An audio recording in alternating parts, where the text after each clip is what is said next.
Hi guys. Well, I've had a really good run, but I think I've ran out of options. I'm going to have to make some trees.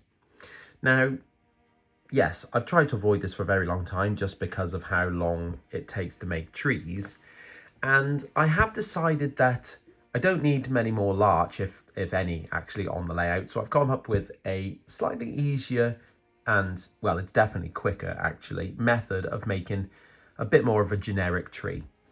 Now, this started because I wanted to use sea moss, because we all use sea moss, don't we, for trees. But unfortunately, the supply has got really bad. I've bought 3 boxes from different places recently, and the best out of the boxes look like this. Okay, that's not normal. If I grab just a batch of it, look at that. I mean, what do you do with that? I haven't touched this. I haven't cut bits off.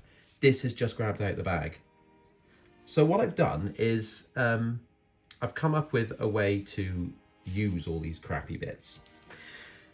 The best of the bits, like, well, I would say these are the best, but even those are shocking, aren't they? I mean, that's not a tree. That's not a tree at all. So I've come up with a way to make trees that look a little bit better, like this. This is not finished. This is unfinished at all, actually. This is step 1. I'm going to show you it right till the end in this video, but I haven't got to that bit yet because it looks like this. So the key here is, instead of using wire or anything like that, I'm actually using twigs from the garden. I don't know what they're off. It was spiky, so each of the little nubbins, I don't know, well, I don't do horticulture, so whatever these little nubbins are where you would have had spikes coming off them, I've snapped the spikes off, and in its place I'm going to add a bit of sea moss. So this is how I set it up. Join me, won't you? Well, you have, I suppose. I've got a crocodile clip that's come off my well, it's a holder for models that I don't use unless I want it to look like I'm doing something in here. This is an easy way to use them, so I'm going to pop it there on the table there. Now I need to select pieces. What I found easiest is to work from the top down. So what I need is a bit for the top, and you really need the end of one of the fronds first. I will cut it. I mean, it's not a very tall tree, so I'll cut it fairly far down, like this. Okay. So what we're gonna do is get your stick, apply a bit of super glue to the sea moss. Yeesh. Bit of a blob, and then I'm going to use well, this is actually a bit of a curved one, so I have to try and get it, because it's a very straight twig. Sometimes you get curved ones. Get it on the end, spray it with the super glue accelerator, and then hopefully, right, that's the top. Yeah, you can see where this is going, can't you? That's good though, because it shows that it's not very difficult, which is what I've said on the. Well, I've said to people, actually. It's nice because it means I've made massive batches of them. Let's get out there. Massive batches of trees in quite a short amount of time, which is good because Nanquernal is actually quite a densely tree-populated layout. Here's another piece there, so I'm going to keep. What I'll do now, I'll just continue to work around the tree, adding them. Right, the tree that you're following along the production line is now put together. And before I paint it up, I tend to just run around and make sure it doesn't look like too wild.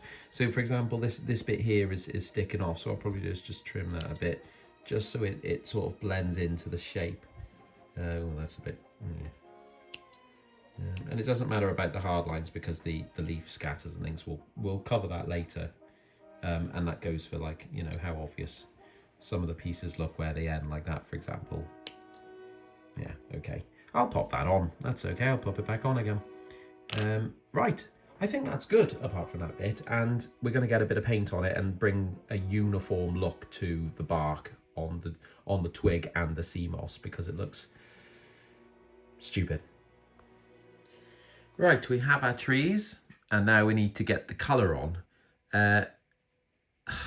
It's a shame that there isn't just a shade of brown that just works for everything you need to do. So you only really need to have one colour in your arsenal. What?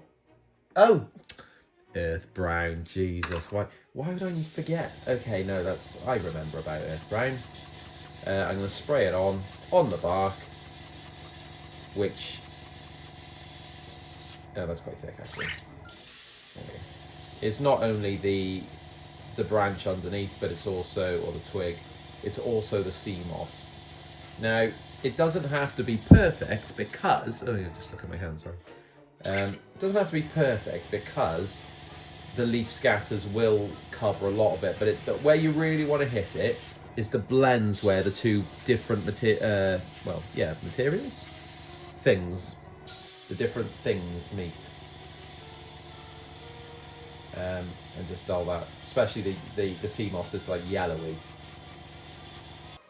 What I would like to do at this point is show you just how much of a difference painting them makes, because this is a tree that has just been finished assembly. It's been assembled, and this one has been painted with earth brown. Now you should already hopefully be able to see that it looks more like a tree, which is nice. It's quite bare actually, that one. I could probably fit more on it, but again, the leaves will hide that, it's fine. But the colour, look at the colour.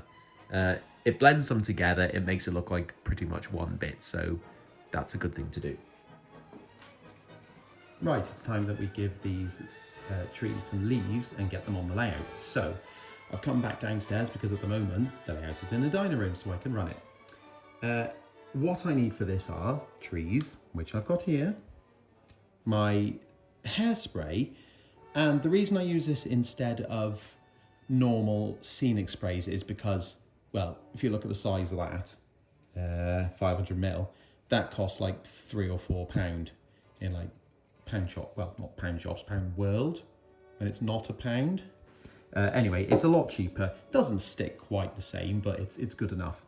And then I need my leaves, which are Green Stuff Worlds. Now I think this company is in Spain, so I tend to order a lot at once. So I've got like, you know, like these, but I am running out, so I'm going to do another order soon. What I've decided to do is, because I'm looking for an autumn look, I'm going to start with a, well, it says brown on top, but it's not, it's light green. This is a light green leaf. So I've got these pieces of paper set up, and the reason for that is that as I spray them, I can pour the leaves on, and then as long as I keep one colour to each piece of paper, it means that I can reuse those again, which is really good. I like that. So what I'm going to do is just come off here a minute and spray this. Like so.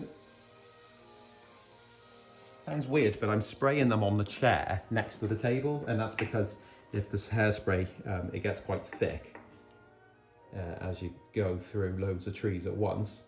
The chair wipes clean really easy, whereas the table doesn't. So there we go. This is first layer, and you can see how much is actually falling away from the tree because it's just fallen straight through the gaps, which is fine because we'll just catch it again in a minute and reuse it. Because this is the only one of this colour I have now because I've used it so much. Oh dear. Right. That'll probably be all right. I quite like the thin look anyway, so, I mean, just for the purpose of the video, I'll do a second coat to see how it looks. More hairspray for maximum hold, apparently, and more leaves. Like so. Try and get them from different angles, so it gets all bits of the trees. Okay. Then I'm going to come back and give it a second coat, but actually I'm only spraying from above now, because what I'm going to start doing is putting the brown leaves on, which are going to be like the dead leaves, yeah? So this is my next piece here, get some brown leaves, do it from above, pour them down onto it from above, because my idea is that the top leaves would go first, wouldn't they? I think that's how it works. There you go. And then, once again, a little bit from above, but not too much. And then the finishing colour are orange leaves, which I'll put here. And I'll just do a couple of those just for highlights at the top. Okay, this is how the tree's looking, which it's quite nice because the CMOS still has its structure underneath. Right, let's get on the layout.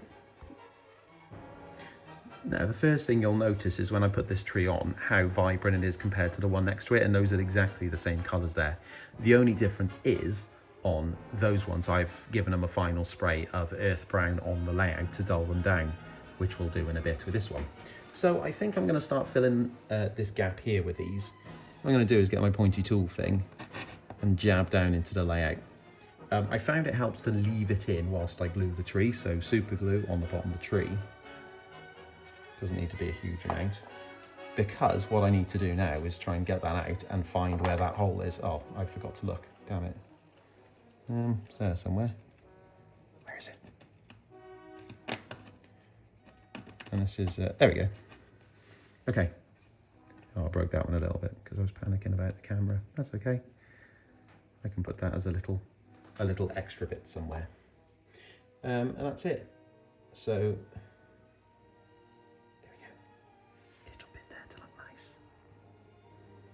yes.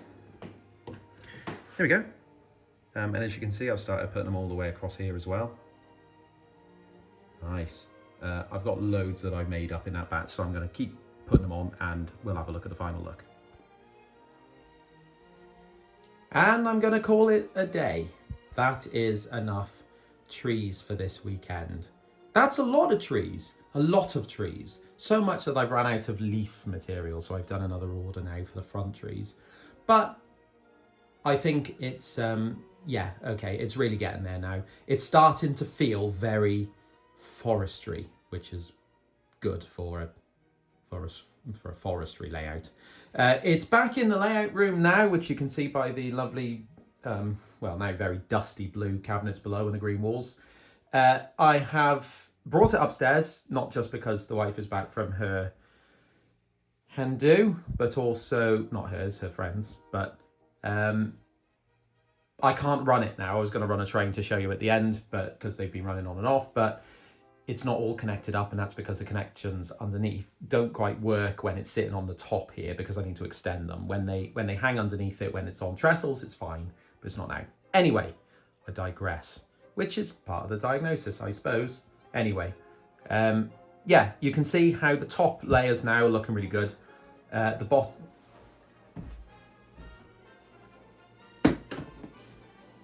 bottom is obviously the last push now to get it done. I'm still a couple of weeks away from Shrewsbury, so I really feel at this point that I've got more than enough time to finish, although I haven't actually tried making wire trees yet. But that's what I'll do, because even though it's only separated by the railway, the trees at the top are very different to the trees at the bottom bank. They're very I think they're spindly oaks, so I'm going to have to make those because they're very distinctive. But yeah, I mean, you can see on the left-hand side, I'm starting to cover now where it's going off scene up the incline. I'll do the same as it leaves off to the fiddle yard on the right. And obviously the little footpath on down to the bridge as well. It'll all be blended into the scene nicely, so you can't actually see these things leave the scene. But yeah, I think it's nice, especially when it was in the dining room, and I'll be walking into the the kitchen. I think, oh yeah, leave the lights on so I can look at it. You know, it's like a little showpiece, isn't it? Which is really nice. Yeah, come and see it at Shrewsbury. That'll be fun. If I can get number 1 actually working properly, because that's not running very well at the moment, so I need to look at that. But the rest of the engine seems to be running nicely. So come and see it at Shrewsbury, 7th of June. If you're not, like, what else would you do? I know what you're doing. It's not much, okay? 7th of June. Cheers.